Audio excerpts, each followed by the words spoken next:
देखो बच्चों, हम जहाँ रहते हैं हमें अपने आसपास के बारे में भी जानकारी होनी चाहिए, ठीक है। आपके जिले का नाम क्या है? मेरठ। तो मेरे ख्याल से आप लोगों को मेरठ के बारे में भी कुछ चीजें पता होनी चाहिए, ठीक है।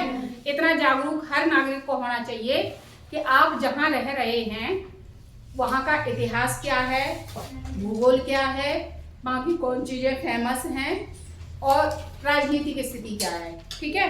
आज हम कुछ चीजें मेरठ की ही आपके साथ साझा कर रहे हैं, ठीक है।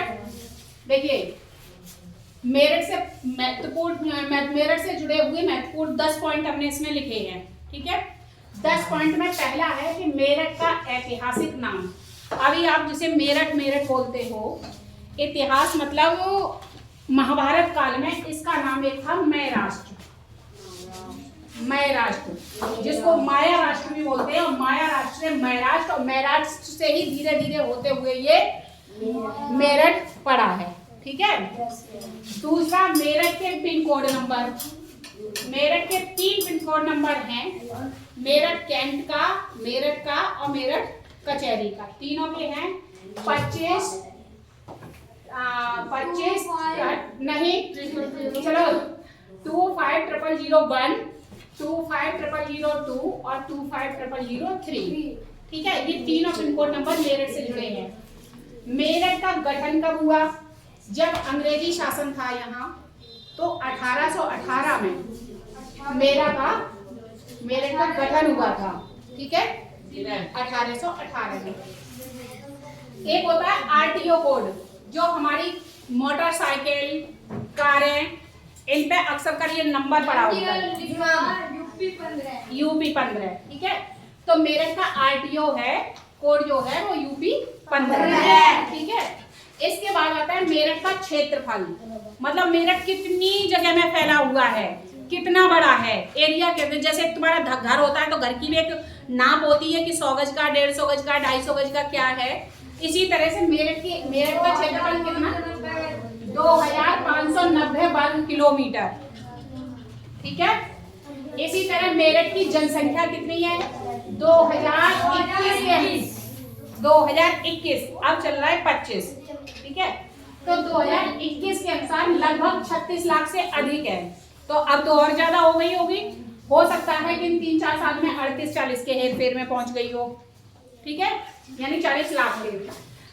उत्तर प्रदेश का 7वां सबसे बड़ा शहर है मेरठ, ठीक है। उत्तर प्रदेश में जितने भी बड़े शहर हैं उनमें 7वां नंबर मेरठ का है। समझ गए सारे बच्चे? मेरठ खेल के सामान, संगीत वाद्य यंत्र और एशिया के सबसे बड़े सर्राफा बाजार के लिए जाना जाता है। मेरठ में पॉपुलर के बहुत पेड़ उगाए जाते हैं जी, और पॉपुलर से क्या बनता है? बैट बनते हैं, बॉल भी यहाँ बनती हैं, ठीक है।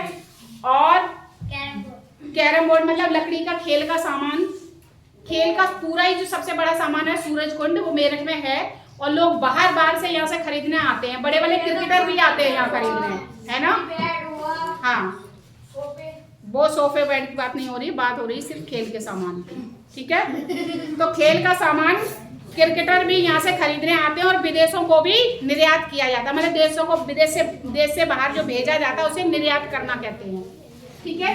तीसरा है, सॉरी, इसमें वाद्य यंत्र, जैसे अपना ये जो तबला, हारमोनियम, गिटार, इस तरह की जो चीजें हैं वो भी मेरठ में बनती हैं, इनका भी मार्केट है। और एशिया जो 7 महाद्वीप है उनमें एशिया जो सबसे बड़ा महाद्वीप है, तो एशिया में सबसे बड़ी सर्राफा बाजार, मतलब जहाँ सोने का सबसे ज्यादा काम होता है, सबसे ज्यादा सोने की कारीगरी होती है, वो सोने की सबसे बड़ी मार्केट मेरठ के अंदर है, ठीक है। पूरी एशिया में सबसे बड़ी सोने की मंडी मेरठ में है। 9वां पॉइंट है मेरठ की प्रमुख नदियां। मेरठ में कौन कौन सी प्रमुख नदियां हैं? एक है आपकी हिंडन नदी, दूसरी है काली नदी और तीसरी है गंगा नदी, ये मेरठ में है। 10वां पॉइंट है मेरठ के विधानसभा क्षेत्र कौन कौन से हैं? आपका आता है ना सिवाल खास? सिवाल खास, सरधना, हस्तिनापुर, केठौर, मेरठ कैंट, मेरठ और मेरठ दक्षिण। कितने हो गए? 1 2 3 4 5 6 7 विधानसभा क्षेत्र है। ठीक है, तो ये सारे पॉइंट जो मैंने आपकी कॉपी में नोट कराए हैं ये आपको याद होने चाहिए, सबको मालूम होने चाहिए और धीरे धीरे हम आपकी जीके आगे और बढ़ाएंगे। ठीक है, जय हिंद।